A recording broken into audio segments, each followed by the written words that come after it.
is sponsored to you by Western Insulation. So meteorologist Andy Mead last week talked about the lightning and how it forms. Today, I want to talk about the different types of lightning. I want to talk about the positive and the negative.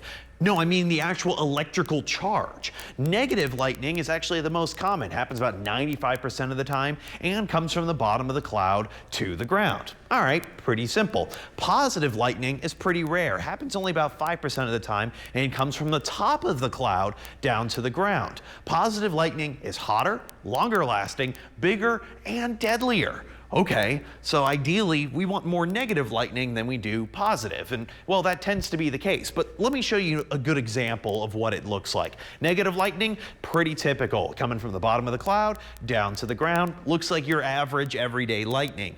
Positive lightning looks a lot scarier, and that's because it's traveling a much farther distance, again, from the top or even the middle of the clouds down to the ground. So we're certainly going to keep an eye on that, but here's what is the most fascinating.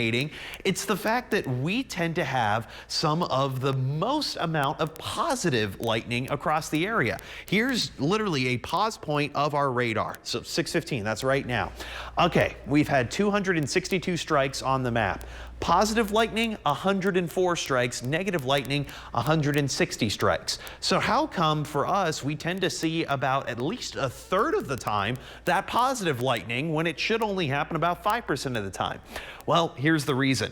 When we get showers and thunderstorms, they're not little stray sprinkles. They're usually associated with a much larger system. And when it rains, it pours. Same with the storm. So the positive lightning only occurs in some of the strongest of the thunderstorms. Unfortunately, some of the strongest of those thunderstorms tend to occur out here when we have those rain chances. So make sure you guys stay weather aware and stay safe as we keep you informed with everything going on across the basin. Crystal.